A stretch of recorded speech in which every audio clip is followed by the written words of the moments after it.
Good evening, good afternoon, good morning, whenever the fuck you're tuning in. This is our wild card wrap-up episode of Backyard Blitz, brought to you by Backyard Sports. Luckily, we don't have a full slate of 16 games to go through because our supervisor is not in the building. When the cat's away, the mice will play, but we got a cat playing on camera right now. Mo, how you doing, man? That was clutch, man. I'm doing well, man. A lot better than you're going to be doing about 11 p.m. on Saturday. It's a fun. We don't get to do this. Like, we've been fans of fucking dumpster franchises for so long. We finally have a playoff game for the first time since 1991's NFC Championship game. The Lions and the franchise that plays in Washington, D.C. are meeting in the playoffs. So we got to live this thing up, man. You know what, though? Like, it's not like the matchup. Oh, fucking Christ. This is going to be a fucking whole ordeal. This fucking cat dude is feral.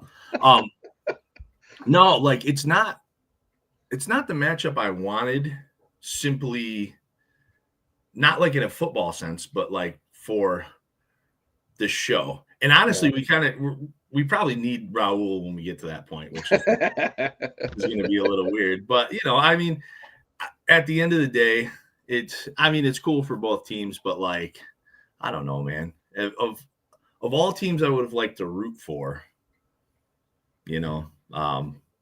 Washington would have been very high on my list. But I feel for you the same way, because like, if Washington wasn't playing Detroit this weekend, I would absolutely be rooting for Detroit. Right. Yeah, it's tough. And like, and now if Washington beats Detroit, like, I'm gonna be fucking scorned by it. And I'm gonna like on the surface be like, yeah, I'm rooting for Washington, but like, but deep down, you're gonna be rooting for whoever the fuck wins that other game, dude. No, I don't. I feel you. We'll try to keep it civil for the show, maybe. Yeah, we're probably not gonna. Before we get to that point, let's wrap up Wildcard Weekend. We come out the gates with the Chargers laying an absolute donkey egg against the fucking Texans. Justin Herbert with 4 picks. They never got the running game going. And with the fumble, scramble, completion, it seems like CJ Stroud had like his coming out like, oh, fuck, I'm actually a good quarterback. And he played phenomenally the rest of the game after that point, after looking not great prior to that snap, really. And the Texans just bludgeoned the Chargers to the point of where, not to spoil our picks, but like to the point where a lot of talking heads are like, maybe this Texans team can beat the 15-2 Chiefs this coming weekend, which is not a sentence a lot of people would have uttered previously. But they looked really, really good for about 2.5 quarters of this game after that unfortunate snap, but CJ Stroud makes a play out of it, and then they just steamrolled the LA Chargers. It's kind of one of those things, though. Like, I wasn't on last week, obviously, but when we all picked the Chargers, I kind of fucking knew that Houston was going to win because, Houston's a really fucking good team that just doesn't seem to figure it out every week. You get 3 quarters of them looking real fucking good against a Lions team that had 1 loss. Yep. To the point where, like, I turned the fucking TV off that night. Yeah. And, 5 fucking interceptions from Jared Goff, and they managed to fucking lose the game and score like 3 points in the second half. And just like, but this is what it is, man. Justin Herbert has proved that he doesn't need Brandon Staley to suck. We all remember, was it last season or the season before, the Jags game? The blown lead against the Jags 2 years ago. 2 years ago. Yep. Like when Trevor Lawrence was pulling what I just talked about with Goff against the Texans. Like, I think he had 3 fucking turnovers, 3 interceptions, bad ones. Yep. And then they didn't run the ball. Yeah. And for all the credit, I think Justin Herbert gets more credit for the least accomplishments of any QB I've seen in a long time. Yeah, I think you're absolutely like, he's constantly looped into that like elite category. And from a raw attributes perspective, Justin Herbert has the arm, he's got the size, he's got the athleticism, and there are flashes of him as like a quarterback that can diagnose a defense, but his bad is so bad. And for him to continue to be lumped into that elite category, I think people are going to change their mind this offseason after that game. But it is crazy. You put it perfectly, like how much credit he gets for not really having done much in this league. Right. And he's just a guy that's like good and can throw up stats, right? Yep. And it doesn't mean a lot. Nope. Like his rookie season, he came out on fire, and we all know there's a trap with rookie seasons, especially with quarterbacks. I remember from being, somebody who does like the trading card world thing where like we all knew that fucking Joe Burrow was better than Herbert. Joe Burrow had the injury, but the Herbert cards were just so much more valuable. Like he flew, and then now, he's the second or third most successful quarterback out of that draft because you have Hurts and fucking Love too to consider. So I don't know, man. I don't want to say he sucks or anything like that, but I feel like he came in this year with Harbaugh at the helm, who fixed a lot of things. But Herbert never had maybe he had an excellent game here or there, but I don't remember anything crazy from him all season. Yeah. And they played. That's the other important thing that I almost forget to mention is when we're talking in terms of the Texans versus the Chargers play that last place schedule this year, while the Texans play the first place schedule. So it was one game difference. I think it was like Chargers won 11, Texans won 10. Yeah. Significantly different competition. Yeah, for sure. Yeah, we're going to talk about Darnold, and you're another team that finished near the bottom of their division as well that played that schedule. We'll talk about Minnesota in a little bit for sure. But yeah, Darnold seeing ghosts, it seems crazy. Onward to Baltimore and Pittsburgh. Baltimore wins a game 28-14 that felt like at times like it should have been 42-14. Pittsburgh is just, it's weird to say that Pittsburgh's not a good football team. It's crazy, but like the last 5 weeks shows me that like this is a team that can win ugly, but they also can lose very ugly as well. And they've got to figure out the quarterback position, but they also got to figure out like everything around the quarterback. They've drafted very poorly at wide receiver. They've not drafted very well on the offensive line. They bring in Arthur Smith, who Atlanta Falcons fans will remind you anytime you ask how awful he was down in Atlanta with very good weapons on the outside, and he couldn't figure it out at quarterback, couldn't really get a good running game going. And everybody thought, oh, he was in Tennessee. He had Derrick Henry running the ball like crazy. He's going to go to Pittsburgh and figure it out and fix it. I think we're seeing this year with what Derrick Henry's doing in Baltimore that maybe it was a little more Derrick Henry than it was Arthur Smith in Tennessee. And Russell Wilson looks tragic for large portions of games. You'll get like a throw or two a game that you're like, is that the real Russell Wilson? Are we going to see him actually make some plays? And then he falls apart. George Pickens, he just picks a new person to pick a fight with every week. He is like the number 1 or 2 player in the league right now. Of like, you don't want him on your team. He's just such a distraction, a disruption, and he's good, but he ain't good enough to be that, right? So it's a mess, but Baltimore rolls against a divisional opponent here, and it felt like they had a few more kind of shots left in the chamber that they could have hit Pittsburgh with, and they really didn't late in this game. This could have been a very ugly game for Pittsburgh. Right. What you just said there is exactly it. Like it's almost like they weren't trying all that hard. Yep. And Pittsburgh, I think Pittsburgh is a good team, but that's where it ends. Like we've seen this 2 or 3 years in a row now. Yeah. Where they're good enough to like same story. Maybe convince people that they're better than they actually are. And they clearly put no stock into the most important position in the league. I thought, and I'm not the only one, but I thought like Justin Fields. I mean, what was wrong with playing Justin Fields the rest of the season? I didn't understand it. They were doing well with him. They had a winning record. He had some hiccups, but he was in a new system, and he's still a relatively young guy. Russell Wilson, I get it. He came in and he had a couple of good games, and they said, fuck Fields. And then they were using Fields like in situational stuff, and they decided to stop doing that too. It's just like, a waste for a guy that I'm glad's not on Chicago anymore. As far as Baltimore goes, yeah, I mean, they are who we thought they were, right? They're a good team. And, I think they're going to continue to give people problems. Yeah, for sure. Yeah, we're going to see coming up this weekend, the big matchup between the two two front runner MVP candidates. But, it really is, it's something to watch the way defenses have to react to Derrick Henry. And you see Lamar Jackson just kind of running around free and just making plays.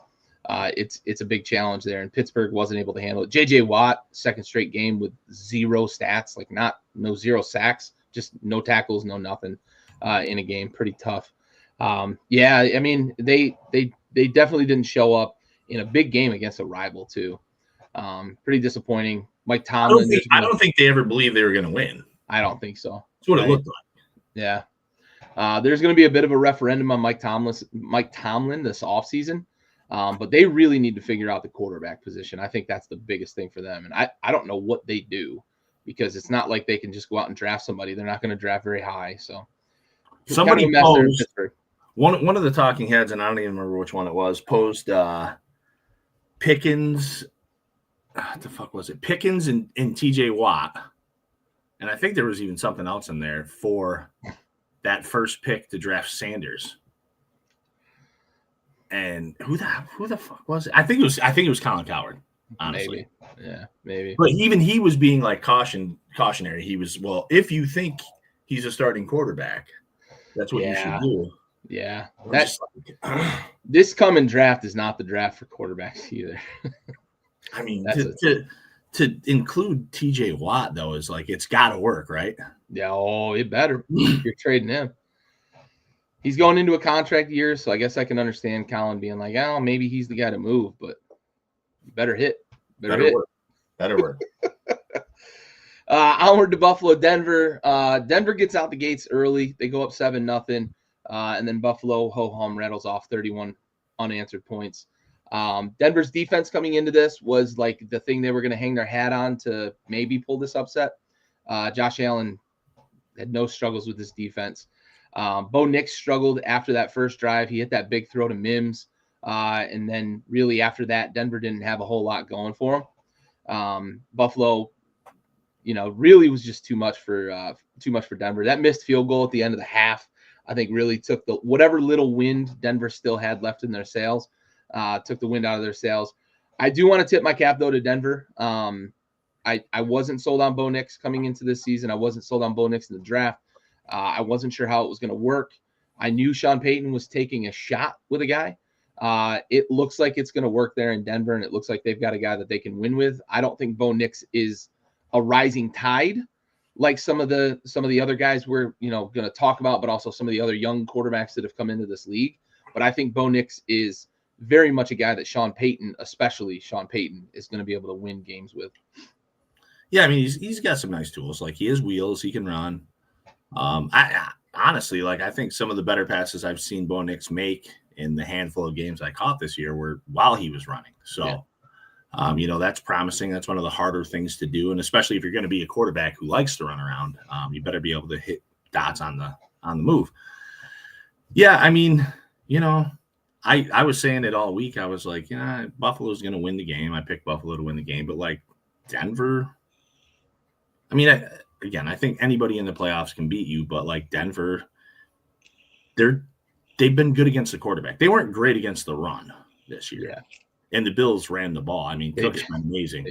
But yeah, Allen's tough to fucking stop, man. It's hard to game plan for a guy like that. And Denver just, again, they look great coming out.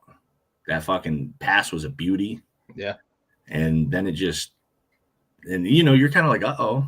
Yeah. Yeah, a little bit of a pucker factor. Pretty easy because we know, the Bills' defense can be gotten, and it just didn't work. They couldn't run the ball. I think the Bills have progressively gotten better against the run defensively. Yeah. There was some questions. I think it was actually probably the Lions game and then on where I thought that they did a better job against the run. Yeah. But, listen, it kind of turned out like you thought it could, right? Yeah. Rookie quarterback on an inferior team. going on the road. Hostile environment. Yeah, with a fucking great quarterback. Yep. Good run game. The Bills, I don't think the Bills get enough credit. They don't. Cook's not getting enough credit, I don't think, for what he's doing. The offensive line, I do think the defensive line has been pretty good the last several weeks or handful of weeks. But yeah. I mean, Cook was fucking running it right at him this game. They had a game plan, and as you said, Denver. It looked like Joe Brady and company made the conscious decision that Denver can be gotten in the run, and we're gonna take it to them. They were running power run left, power run right, and really moving the ball right down the field. Didn't even really have to ask Josh to do a ton with his arm. He was able to beat them with his arm, but they didn't ask him to be Superman in this game because, as you said, they were able to run the ball. And that's something that's going to come in handy this coming weekend because it's going to be fucking cold in Buffalo with possible snow. Like 8 degrees. Yeah, so that run game I think is gonna be important to wear down that Baltimore defense. Both teams can run the ball, so yeah. I mean, it's be an interesting game. Could be a bloody one in the trenches. Onward to Philly and Green Bay, and man, Jordan Love, just what a week to play. Maybe your worst game of the season. He looked really, really bad against this Philly team. Turnovers. I do want to talk about the opening kickoff because I still haven't gotten any sort of like sound explanation of how we ended up in the situation we ended up in. I don't know how we fix what is broken about replay. There is far too often that I feel there's influence from the officiating crew on the field that like they want to stay with the call. And I know all the talking heads in the booth are going to give us the lip service of like, oh no, we just want to make sure we get it right. Well, if that's true, then I don't know what happened on the opening kickoff in this Packers-Eagles game. Now, mind you, they won by 2 scores, may not have mattered in the end, but there is a clear recovery by Nixon. Keyshawn Nixon recovers that ball, 2 hands on it. He's down by contact, play over. And they award the ball in a scrum to Philly, and then on replay, they uphold the call. And there's a clear overhead view of that camera on the suspended wires, has that clear view of him having the ball. So I sit here as a fan watching this game, and I just do not understand how we continue to get these wrong. And I've said this on the show before, but I've also said this in another group where people are like, oh no, we get it right like 90% of the time. Right. If you're I gave them 90%, right? If you're batting 90% with that sort of visual evidence, that's not good enough. We better be at 99 or 100% with that sort of visual evidence. So this replay system is broken. It may have been something that created momentum for Philly. It may not have. I don't know. Philly ends up winning by 2 scores. But I want to switch gears and talk about Philly. If Jalen Hurts plays the way he played in that game this coming weekend, they are going to get dog walked by the LA Rams.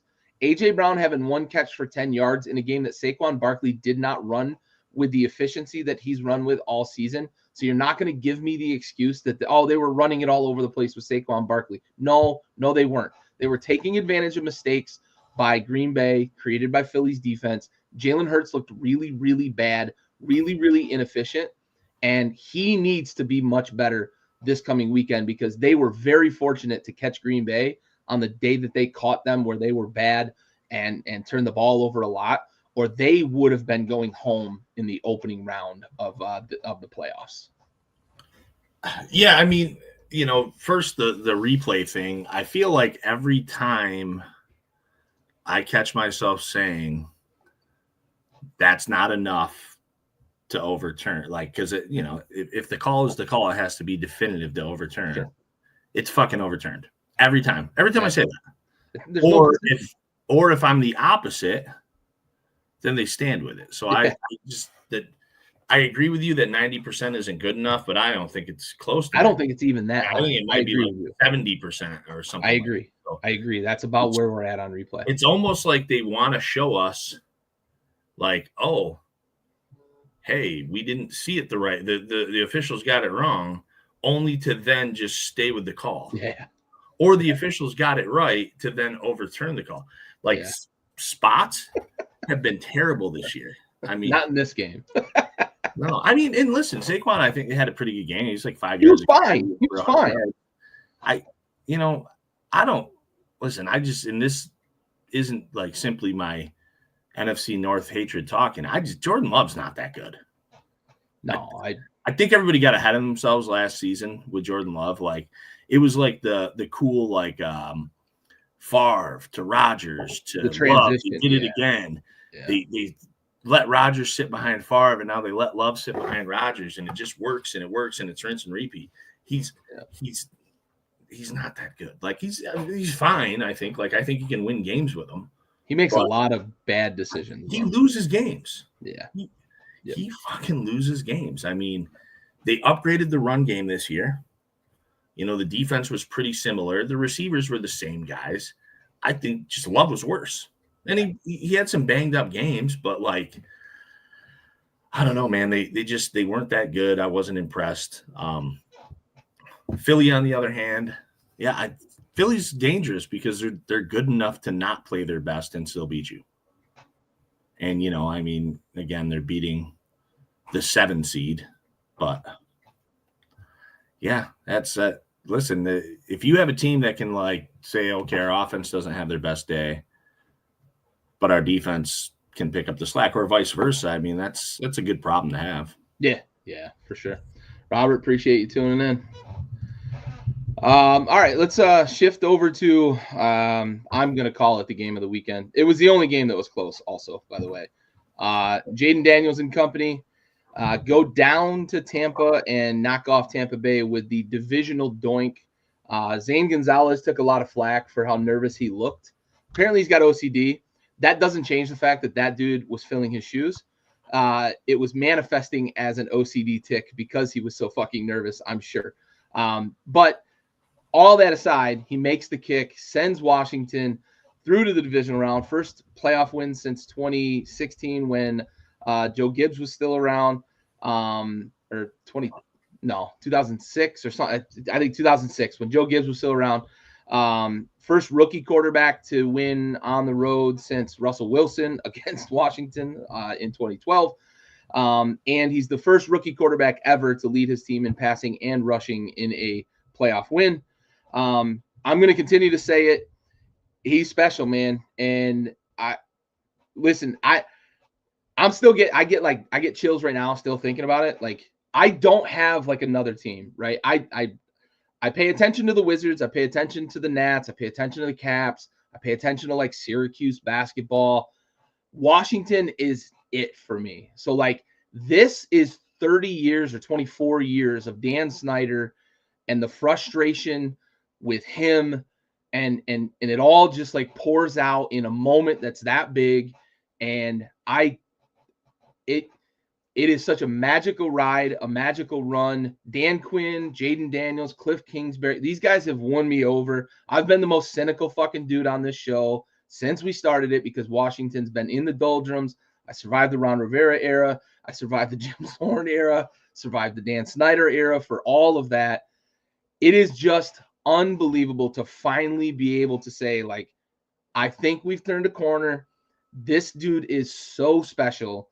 And like we are a topic of conversation in the national media for the right reasons. Finally, it's awesome.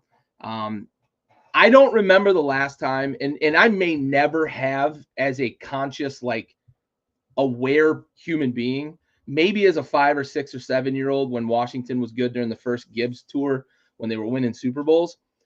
I don't remember ever being able to, when Tampa Bay scored, actually, before Tampa Bay scored that field goal, Tampa Bay had the ball, and I thought they were going to drive down and get a touchdown. I never had a doubt that Jaden Daniels was then going to drive Washington back down the field and score a touchdown to win the game. When Tampa settled for a field goal and there was 4:15 left, and everybody's like, it's a lot of time, we need one of those long drives, I never had a doubt that Jaden Daniels was going to take us down the field, bleed every fucking second off the clock, and kick a field goal. that's a special feeling for somebody who's been jaded for so fucking long. And I know that you're enjoying the same thing with Detroit. You guys have turned the corner in the last couple of years. I finally get to feel that way, and it is awesome. I can't even put into words like what this fucking dude is doing for this fan base. I'm down here in the heart of it, in the DC area. It is a fucking buzz that has never existed in this city. This is a transient population, and everybody who's a Commanders fan is coming out now because of this fucking kid. And it is a great feeling. It's a buzz around the city. And I actually look forward to watching fucking Commanders football games now, man. It's unbelievable. Yeah, no, I mean, and it's like what? That's like 4 or 5 in a row. Yeah. That they've ended it on the final play. Yeah. So, yeah, I mean, congrats. It's good. I mean, this was me last year. Yeah. Finally fucking, though probably been a little longer for me. Yeah, fucking, but yeah, it's fun. It's good. It's great. And yeah, you guys got your guy. I mean, Jaden Daniels is not a rookie quarterback. I know. It's just, I mean, he's tough, man. It's, he throws the ball so fucking well. Plus, you have to honor the feet. Lamar Jackson is kind of finally getting to that point where, yeah, you always had to honor the feet, but now you kind of have to honor the arm too, because he's just become that. I mean, for Jaden Daniels to do that fresh out of the gate, Vic never really had that. Randall Cunningham, a lot of these guys that were good at running the football never really. It's so early, it's crazy. Yeah, he's a unit.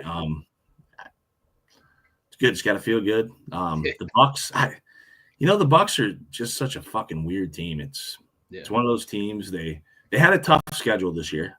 I do remember kind of wavering on whether or not they would win the division. I thought they were the best team in the division, but they had a significantly harder schedule than Atlanta.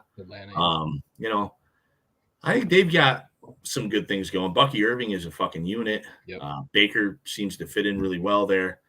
Yeah, I see, continued good things for them. They just fucking ran into a hungry Washington team with a fucking freak of an athlete at QB. I mean, it's crazy. Yeah, for sure. That'd be a fun Super Bowl, man. I think that's the Super Bowl America wants, is Detroit and Buffalo. That'd be a fun fucking Super Bowl. Yeah. All right. Onward to the last game of the weekend, Minnesota and the Rams. And as Corey alluded to earlier, the real, if you will, Sam Darnold showed up 27-9. This game was worse than that. Same with the Pittsburgh-Baltimore game. It felt like the Rams kind of squatted late. They could have really put the hurt to Minnesota, I think. Savvy play by Matt Stafford might have saved the day, though. There was a turning point in this game where Minnesota had picked up what appeared to be a fumble on the field, returned it for 6. Stafford never had a doubt, told the ref, I threw it forward. Puka was standing right there. Like, to have that awareness, to have that savvy to basically save the day, and then the Rams kind of rolled from there. Darnold holding the ball too long. I hate to say it because he's had such a great year in this offense, but it's like he's seeing ghosts again. To reference back to the horrendous day he had against the Patriots about 5 years ago, where he was caught on the sideline on a hot mic saying, I'm seeing ghosts. It looked like that last weekend against Detroit, and again this weekend against the Rams. Darnold kind of crashed back to earth. Might have cost himself $40 or $50 million on the free agent market, unfortunately, for him. But what a game for the Rams. The Rams just continue to check off wins and check off playoff wins. Sean McVay, count them out if you want. When they're 3-6, they go ahead and rattle off a bunch in a row, make the playoffs, and they're a dangerous team, man. Well, I mean, you said it in the chat last week, when we talked about the week before with Detroit and the makeshift defense giving Darnold fits. Yep. And I saw a lot of Minnesota fans are like, fucking, Sam's got to be able to make those passes. He's overthrowing people. And, to an extent, I agree. However, the defense created that. And at the end of the day, it's still Sam Darnold. there's quarterbacks that we would hold to a higher standard. The 14 wins, I mean, listen, I know there's been points where you and I have differed on this during the season, but the Vikings played an atrociously easy schedule. They beat 2 playoff teams, 3 games, twice against the Packers, who, I mean, I can go into their record too. But they only lost to playoff teams. Yeah. No. I mean, listen, we're on the same page. They beat the shit out of some bad teams. So, I mean, they got that huge win against the Texans week 2, which I feel a certain way about week 2. But I did miss that. Yeah. I mean, but you're playing the Jets, the Niners, the fucking Giants. So here's when you look as you run down that, here's something to think about. Entering the season, do you want to know what their strength of schedule was projected to be? Oh, I'm sure. Yeah. And I hate the Niners entering the season strength of schedule. Whatnot. They had the number 5. People will reference that shit to me in week 14 like it means a fucking thing. Yeah. And it's it's projected to be 5, and it ended up 21 or something like that. I tell people all the time, compare. And it's so skewed by the fact that Detroit won 15 games and the Packers won. Would they end up 11 wins? I think 11 wins. Yeah. You go compare the strength of schedule, your projected strength of schedule, and then what it ends up actually being. And a lot of times they're fucking polar opposites. So way different. Yep. I didn't really see the things from Minnesota that you saw. It was hard because they played so many shitty fucking teams, and I didn't think Green Bay was that good of a team either. So to do that, I mean, the first game against Detroit was good in Minnesota. They actually kind of had Detroit on the ropes a bit early. Yeah. But I mean, that week 8 team was fucking brutal. Yep. And I think Sam just kind of died down the stretch. The defense seemed tired down the stretch. Aaron Jones is 30 years old, something like that. And he's 31, 32. And he's, I mean, with his injuries, he's 37. Yeah. So, fair. I do think they have some, coaching-wise and young talent on defense. I think they're in good hands, but, you got to figure out that quarterback situation and, maybe they've got their guy in McCarthy. I don't know. I don't know. Maybe we were worried for a big part of the season he was going to lose his job to injury, right? I don't think we're worried about that anymore. Maybe it's still Sam Darnold. Yeah. I don't know who it is. They've got to make a decision on whether they think he's going to be healthy enough to take the reins and have a full off season, or if they're going to have to bring in another veteran to maybe stopgap. So, right. Or maybe it is Sam Darnold. Maybe he signs for a cheap enough contract that they're willing to keep him. But yeah, you're right. They've got to figure out $20 million. I don't know. The Rams are just that type of team too, to do that to a team like Minnesota, right? McVay and Stafford, and they're just, you called their defensive line elite when we were going into that week. And they go ahead and tie the playoff sack record with 9. I remember seeing it was 9. They also set a record for the most people with at least a half sack too. Yeah. I was looking at Jen and I was like, 9's got to be pretty goddamn close to the playoff record. And she was like, really? And I was like, I would assume. And then I think they tied their own record from the Super Bowl against Burrow. Yeah. I mean, they were tied with 3 other teams. Yeah. And I don't remember them off the top of my head, but yeah, the Rams are dangerous. I mean, they're not, they were dangerous last year, I thought too. Yeah. I didn't love the Lions having to play them. Right. That first week last year, and it was a good game. Yeah. Yeah, you mentioned the defensive line. I just want to shout out Les Snead again, because he's the guy who famously said on TV, fuck them picks when they were trading picks to get Stafford and get Ramsey and get all these other guys to go win that Super Bowl. And when you win a Super Bowl, you can go back and say, yeah, fuck them picks. It was worth it. If you don't win the Super Bowl, you've got to answer some questions. However, since that time, they have hit home runs in the draft. They got Kyron Williams late, Puka Nacua late. They end up the last 2 years, they've got the 2 best defensive linemen out of the draft, really. And that's statistically proven because they had the number 1 interior pass rush win rate guy last year and the number 1 exterior. And then again this year, Fiske and Verse repeated that feat that Turner and I forget the other gentleman's name. I apologize, but they have hit elite home runs on the defensive line in the last 2 drafts. Right, and Nakua couldn't have come sooner because fucking Cooper Kupp is he's on a milk carton, dude. He is washed. On a milk carton. Yeah, mayhem with all them fucking sacks for sure. Some fucking laundry. Yeah. All right, well, before we transition into the divisional round and give our picks and our analysis on the upcoming games, we're going to get to the most important portion of the episode. Every episode we dedicate to a fallen service member. Raul and I served together in the Navy. So we like to dedicate each episode to a fallen service member in our Folds of Honor sponsored segment we call Salute to Service.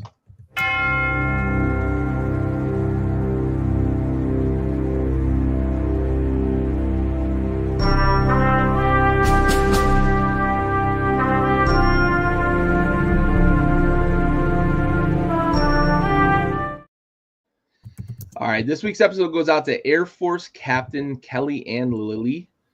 She died November 27, 2020, serving during Operation Freedom Sentinel. At the time of her death, she was 30 years old, hailing from Parlin, New Jersey. She died in a vehicle incident at Al Dhafra Air Base in United Arab Emirates. She was part of the 60th Healthcare Operations Squadron at Travis Air Force Base, California. While deployed, she was assigned to the 380th Air Expeditionary Wing. She graduated from the Air Force prior to that first deployment. Air Force Captain Kellyanne Lilly, we have the watch.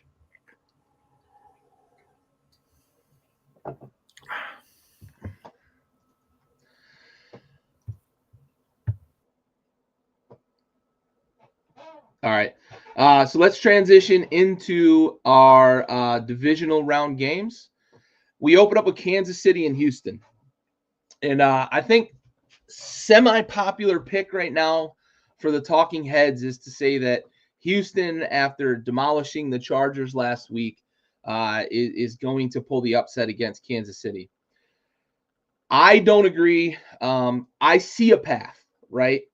And when I say a path, I mean I'm trying to find what it is that Houston will have to do in order to beat Kansas City, right? What is it that they've got to do in order to beat this Kansas City team that's been a quiet juggernaut, right? All year long, we've been talking about, Kansas City's not that good. A lot of people are trying to say, they don't win by much. They haven't scored 31 points, blah, blah, blah, blah, blah. But they won 15 games, right? So we've got to give them their credit for winning 15 games here.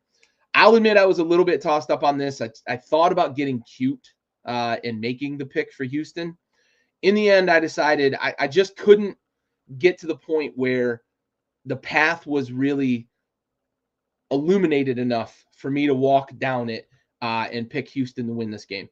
However, that path is Will Anderson and Danielle Hunter getting after Patrick Mahomes behind a pretty patchwork offensive line. Joe Thuney is sliding out to tackle. Pretty selfless decision from him to move from guard to tackle. If Danielle Hunter and Will Anderson can really get Mahomes off his spot and actually get him to the ground, because we've seen guys get pressure on Mahomes in the past. He weasels his way out of the pocket, extends the play, finds Travis Kelce, who just finds that pocket to get open, dumps it to him, ho-hum, move the chains, first down. You don't have the explosiveness with like a Tyreek Hill that you've had in the past, but they get Marquise Brown back, and they're still kind of working him into the offense. DeAndre Hopkins is a pretty reliable receiver, not the explosive guy he was in his younger days. But if you don't get Mahomes to the ground, he's going to make you pay because you can only cover for so long. And Houston's got some talented corners, Stingley, Petrie, and I'm blanking on the other corner opposite Stingley, but they've got some talented corners, and they're going to be able to cover as long as that pressure gets home. That's the path. And CJ Stroud has to be close to what we saw from him post that fumble scramble play. He can't be the CJ Stroud that we questioned all year. Is this guy actually good, or is he not? Is this a sophomore slump? We need him. Oh, hey, bud. Hey, Raul. I'm just laying out the path for Houston if they're going to pull off the upset against Kansas City before passing it over to Mode. But they're going to have to get after. They're going to have to get him to the ground. That's the big thing. Get him to the ground. Get him to the ground so that he doesn't beat you with his legs and his arm and whatnot. My fucking hand looks huge. Yeah. I promise you it's not that big. My hand is pretty Andy, over to big. you, man. Yeah, no, the Chiefs are like the fucking old farm truck, right? Aren't they? At this point, Just it's not always been the job done. It hasn't been pretty all year. No. I mean, sometimes it was pretty, but like for the most part, it's just like people just bitched all year. Like the fucking Chiefs get so fucking lucky. I mean, because being in Bills country here a lot, it's like Chiefs are fucking so lucky. And I'm like, bro, when it happens fucking 9 times, it's not lucky. It's always luck. They just manage. Was it like there was the blocked field goal? They just get it fucking done. It's not. It used to be the sports car, right? They had fucking Cheetah, Kelsey in his fucking prime, the young Mahomes throwing for like 5,000 yards. Everything was great. They were a Lamborghini. Now they're just like a fucking old John Deere, and they do it every fucking week. And it's not if they win, it's when they win. Yep. It's hard to go against them, especially with the Texans. I mean, we made this mistake last week, but I can't fucking pick the Texans over the Chiefs at Arrowhead. I mean, you'd have to be fucking nuts. Raul, what do you think, bud? Talk some sense into us, maybe. I got to be honest. There's a part of this that I really exactly. You feel me, leader? Good to see you, buddy. I regret my pick. You're going to show on the slide. I regret it. I want to change my pick right now. Oh, because like, and I say like if we have the tribunal approval here, I would like to change my pick. I mean, we're before the game. Okay, yeah, I'm hopping into the sheet right now. Yeah, dude. Fuck Kansas City.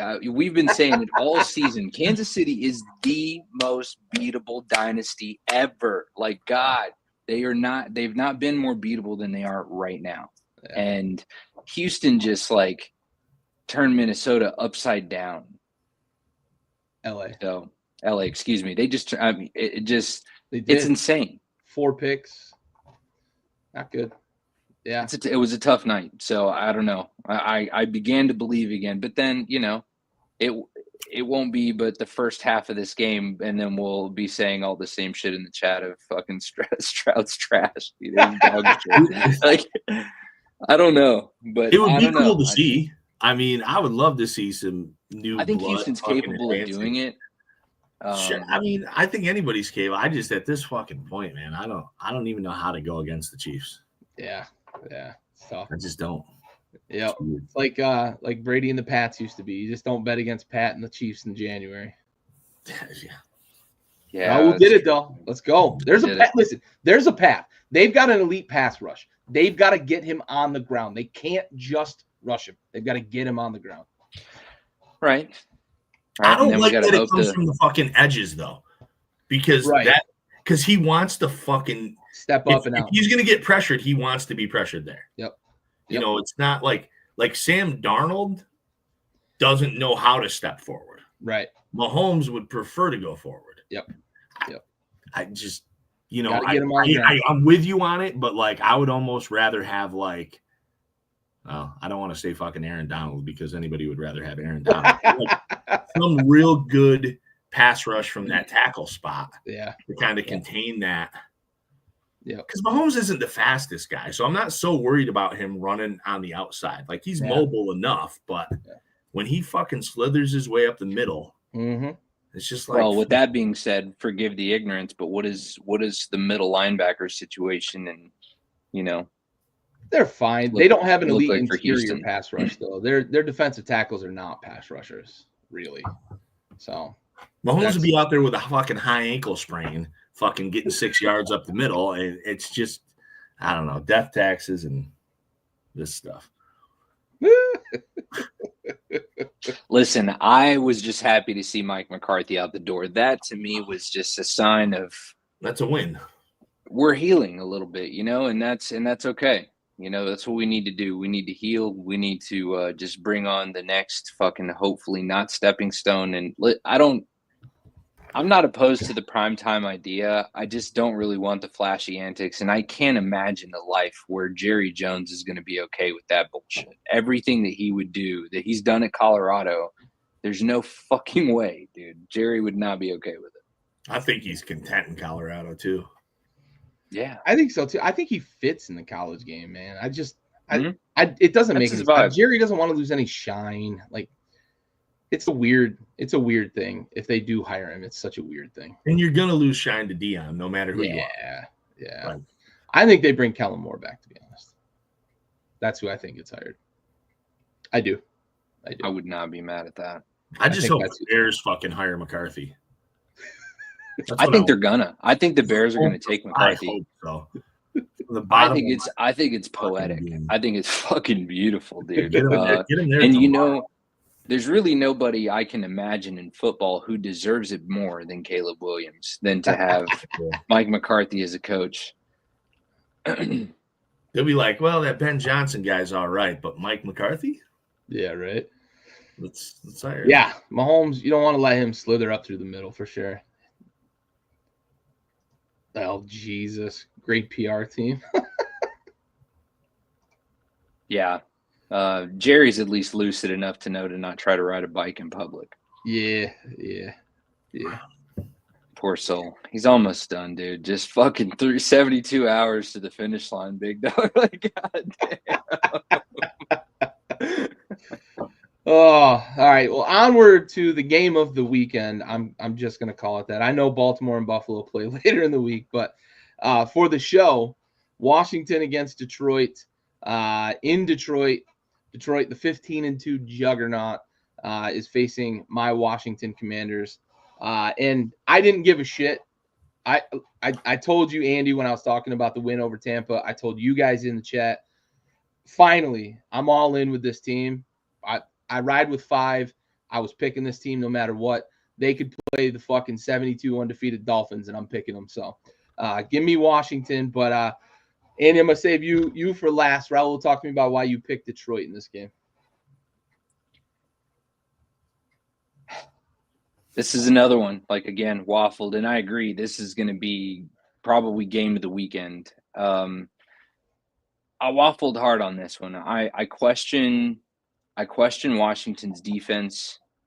Obviously that it's just high caliber, versatile offense that can do a lot of things. We know that Detroit's defense is banged up, so this is going to be a boat race. Like, there's no doubt. This is going to be an absolute fucking boat race, in my opinion. I think this is going to be a very high scoring game. I just feel like Detroit may be more consistent. Andy? Yeah. Yeah, like, I just fucking want to. All right. No, the antics are done. Listen. Hell no. Hell no. I think the Lions should win the game, right? I mean, no doubt. I believe they're the better team. However, I think Jaden Daniels is going to provide some fucking problems. Detroit's not very good against QBs who fuck around, and Daniels likes to fuck around a lot. So I don't necessarily love that matchup. On the other hand, I'm supposed to love a rookie QB coming into Ford Field. Like, that should be the matchup. And I would be lying if I said I didn't want that matchup. I wanted Green Bay first and foremost. I said that earlier. But Washington was definitely next on my wish list. However, man, they've been good. They've been very good.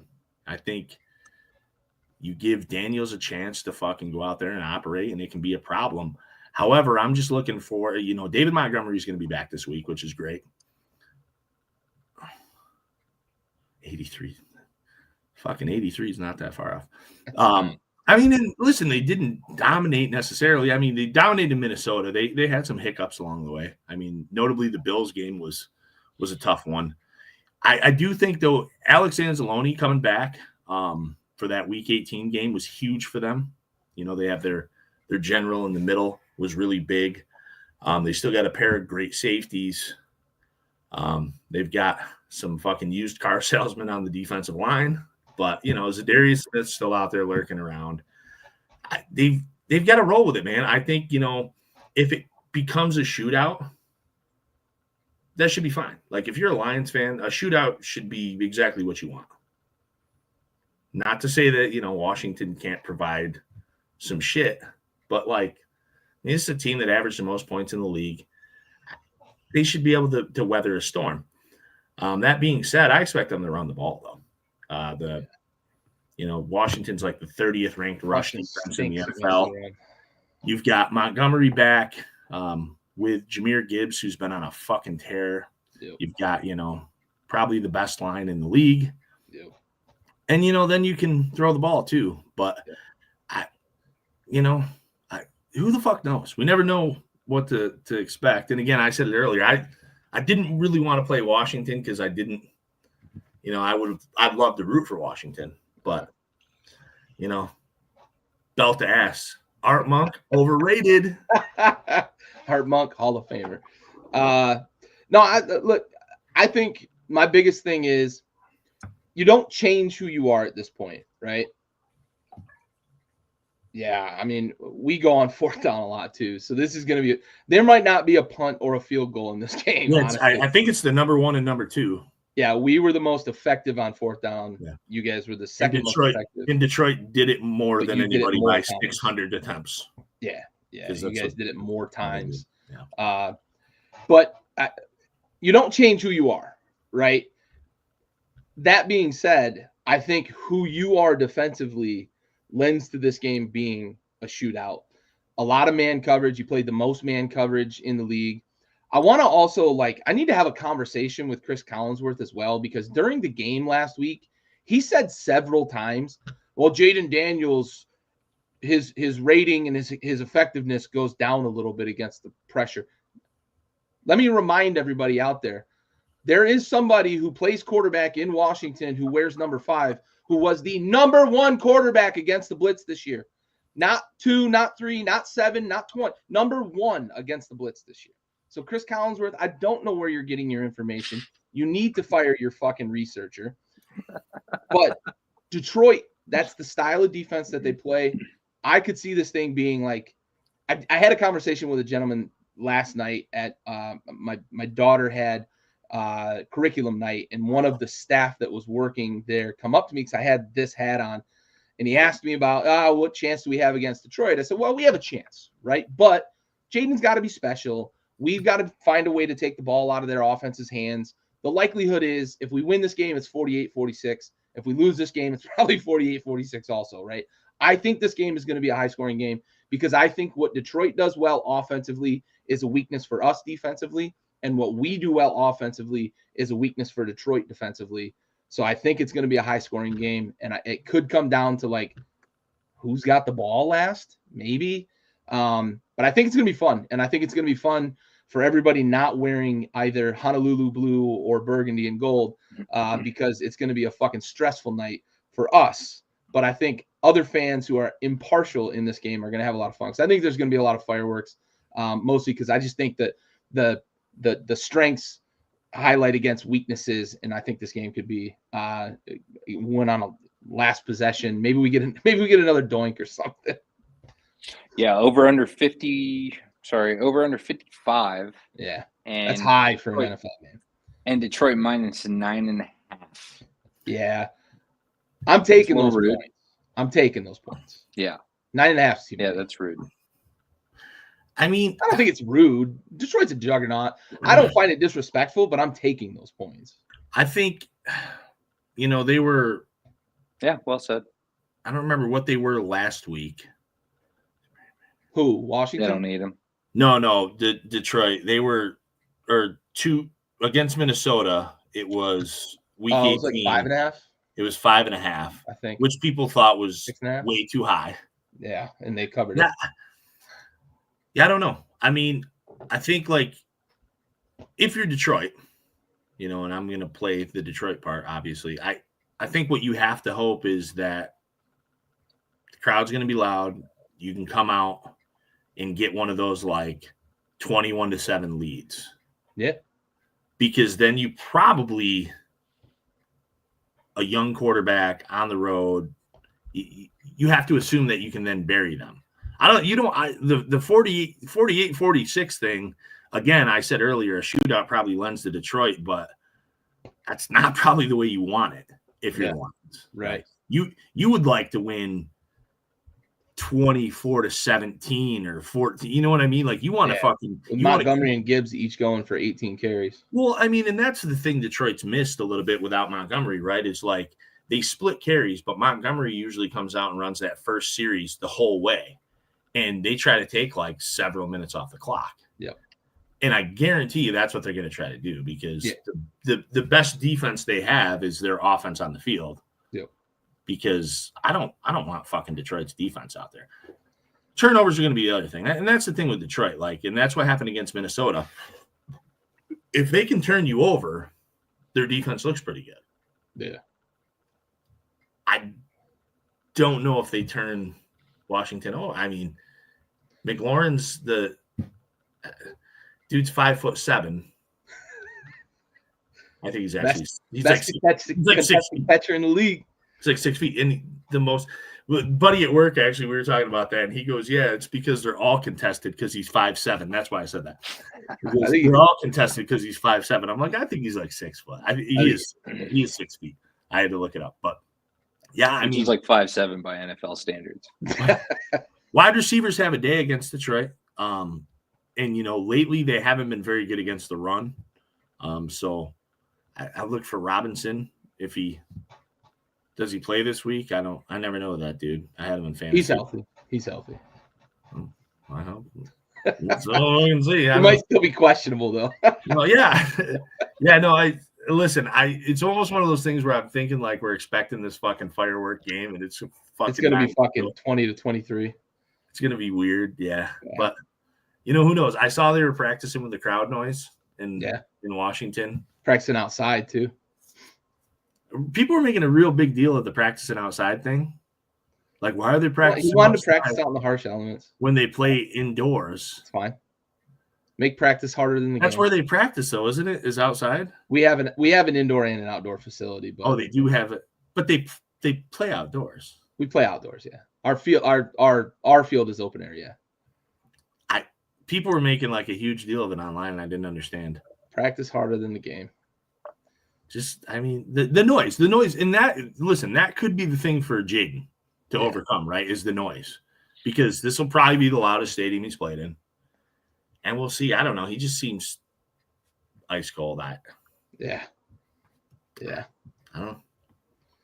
This man played at fucking LSU. I mean, no, he's fine.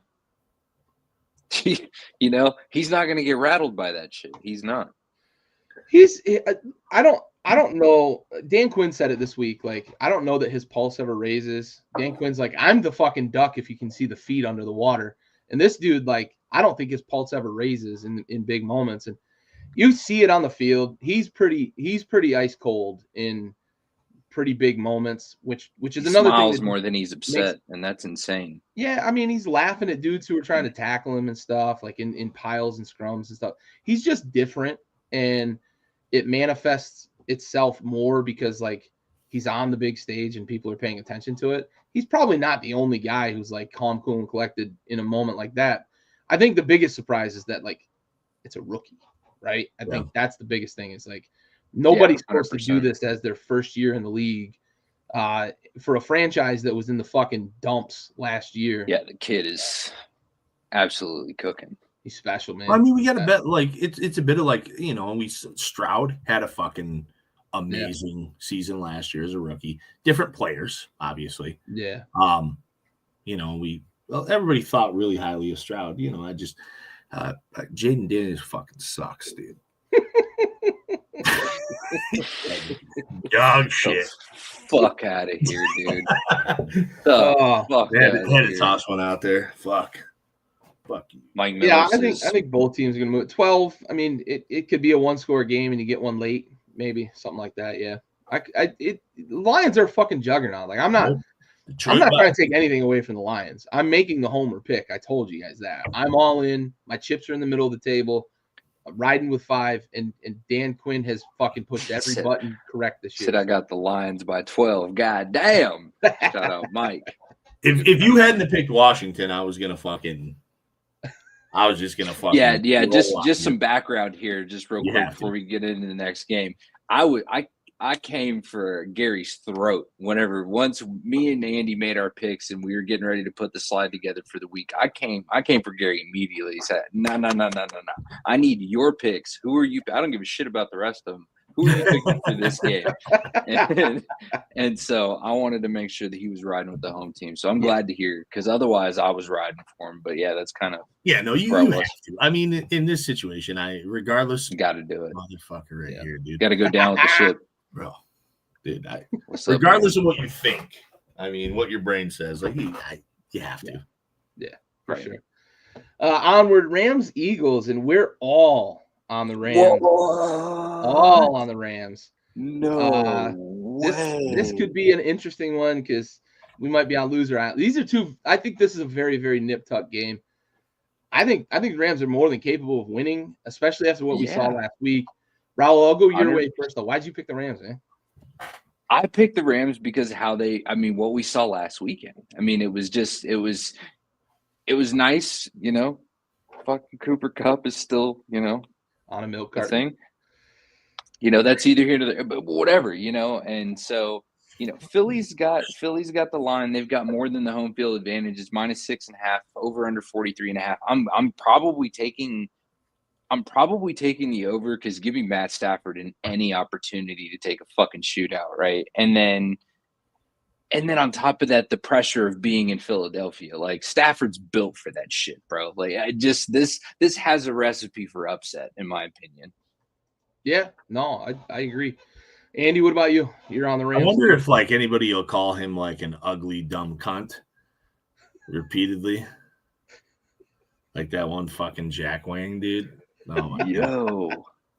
See, this is the shit that people are gonna fucking miss when TikTok goes away. Yeah. It's TikTok detective work. Yeah. They found that. Did you see the dude calling there was a girl Packers fan. She got her boyfriend, and a Philly fan is she's just cheering on her team, and he's calling her a dumb, ugly cunt. Yep. Some kicked out, banned for life. 50-year-old dude. Not welcome back. So the boyfriend starts filming it, and everybody's like, well, I don't know why he didn't do anything about it. And it's well, maybe he's a pussy, A. B, the dude was with a few other guys, so he probably got his ass whooped anyways, even if he can fight, he's just with his girlfriend. Yeah. But this dude is just being a fucking twat. Exactly what you would expect from Philly fans. Repeatedly to some poor listen, I wouldn't even defend a Packers fan generally, but some fucking poor girl who's probably 27. She just wants to watch the fucking Packers. And she's cheering like this, and he's like, well, you can't be doing the jerking off. She's not jerking. Only you thought that that's what she was doing, pal. Yeah. She was just cheering like this. Yeah. Dude, so long story short, Big Dom apparently tracked him down. Fucking Big Dom got him kicked out. Who got more fucking run as a dumbass security dude than fucking He's the only security guy you know, but either way, finally. Exactly. So they kicked him out. They were apparently going to send her a bunch of Packers gear and shit for free for her hard time. I think the dude's been fired from his job. Yeah. Because he was in hospitality or some shit. The irony. What a fucking, just a fucking douchebag. But, fucking. But yeah, I mean, Philly. So the reason, Raul, you didn't say it is because fuck Philly. Oh, right. That's why. Yeah. So That's we've I did say that.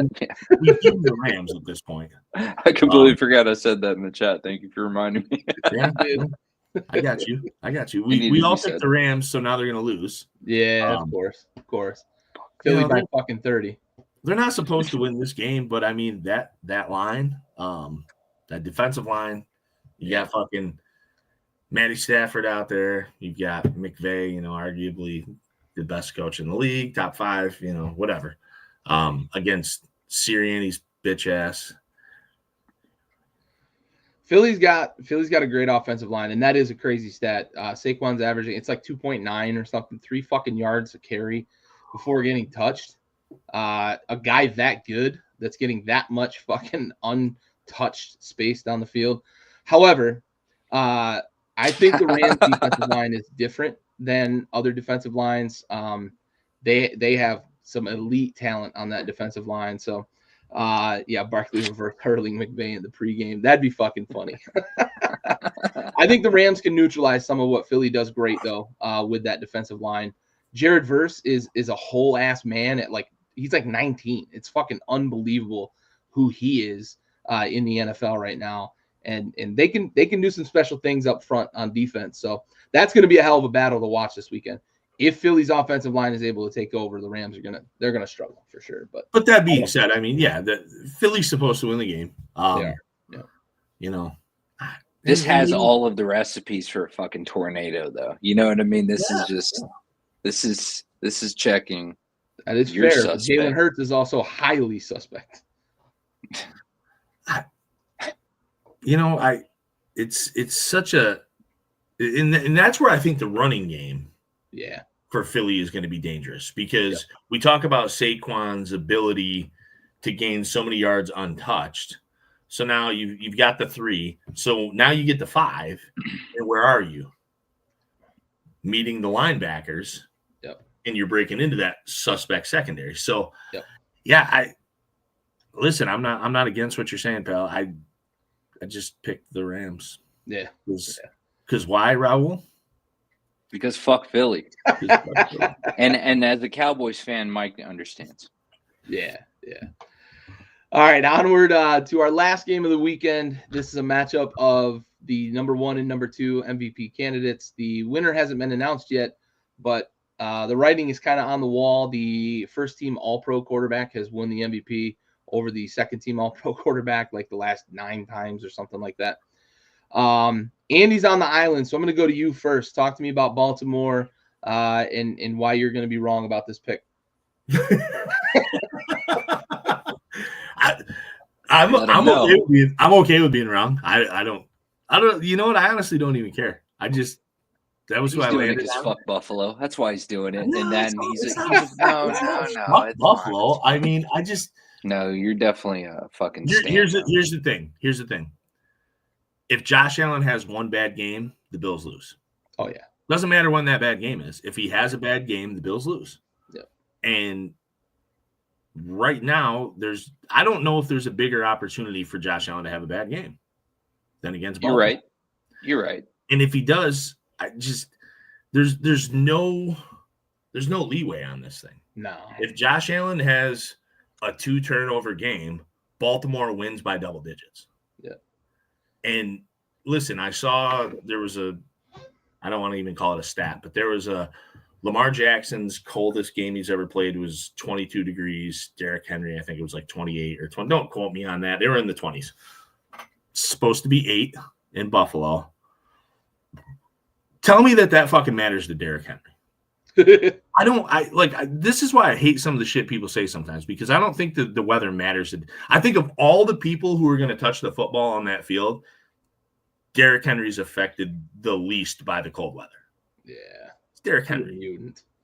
I mean, he's a goddamn Clydesdale.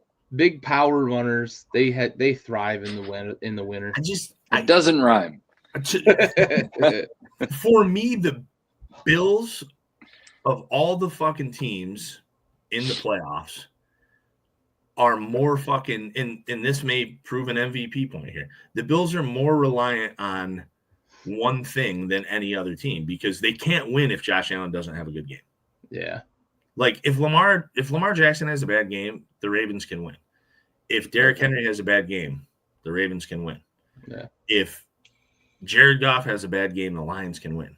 Actually, Jaden Daniels might be the other one. I think if Jaden Daniels has a bad game, I don't think that the Commanders can win either. But like, the Bills are fucking sunk, and Josh Allen hasn't had a bad game in a long time. I'm not saying he's due. Since the last time they played Baltimore. Right. I don't know. It seems right to me. And listen, Vegas agrees because it's in Buffalo and they're getting a point. Yep. So that's 4. Yeah. Right? I mean, by our logic. So I wouldn't be surprised with either outcome. I just went with Baltimore because, like Raul said, fuck Buffalo. Right. I'm gonna get fucking. There's gonna be anthrax in my mailbox tomorrow. There is He's gonna not be. even that petty.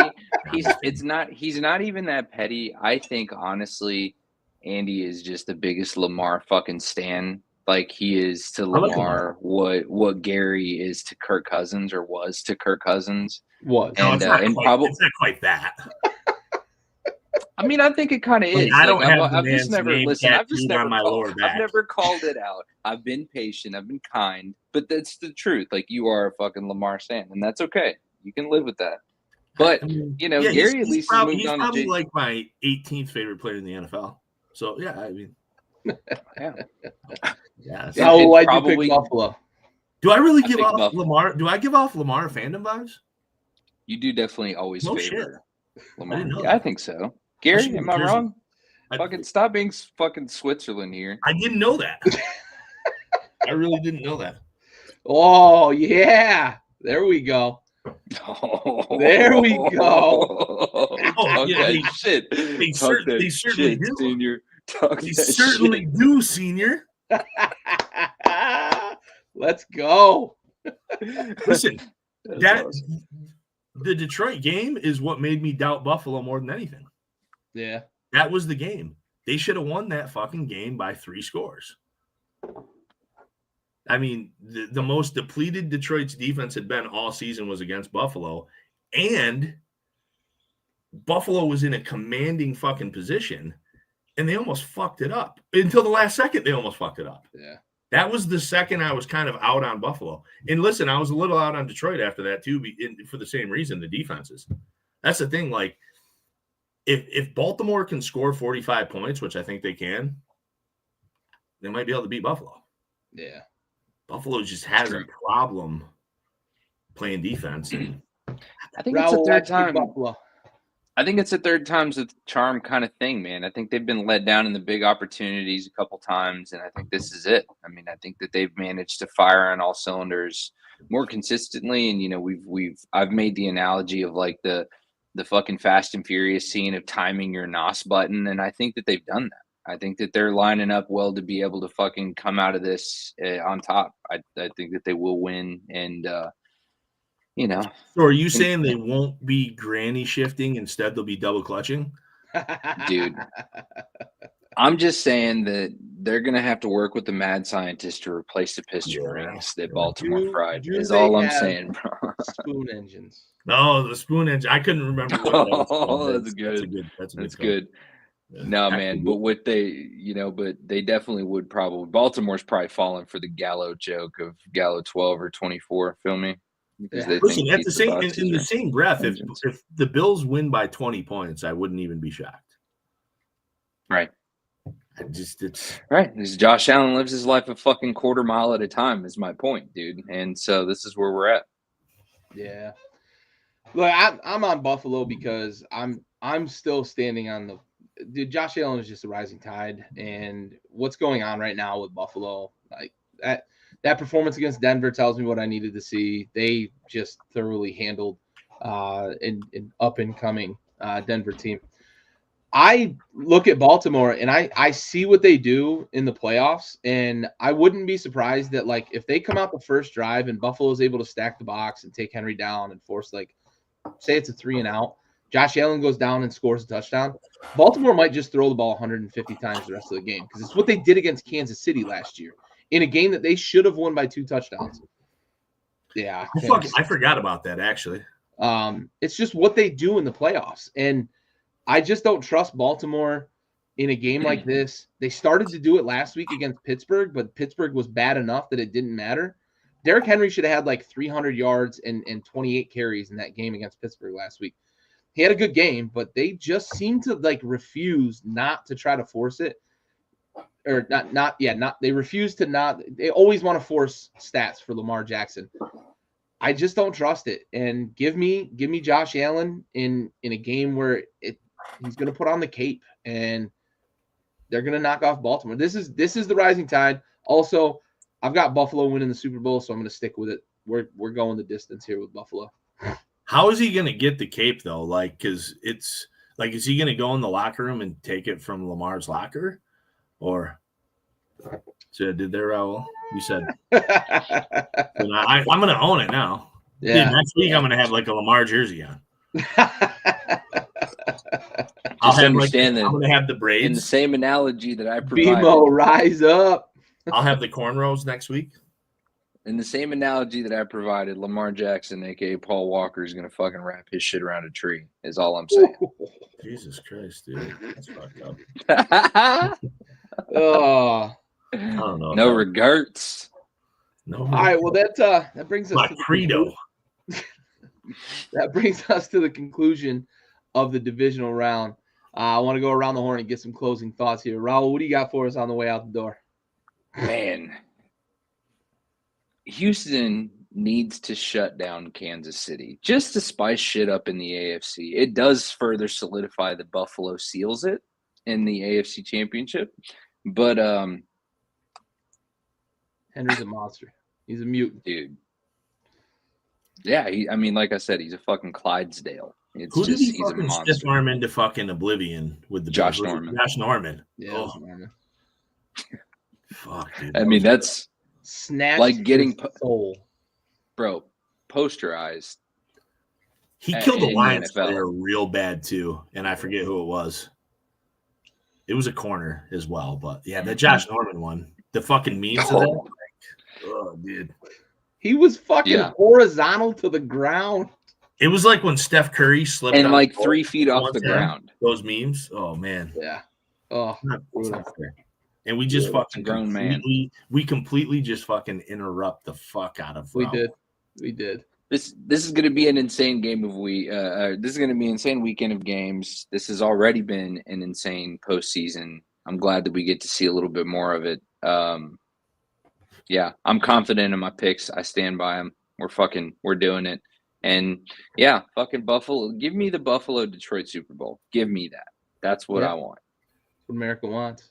Andy, what you got for us on the way out? Gary, you live in America. You don't want that. No, I don't. So, America, everyone else in America wants that.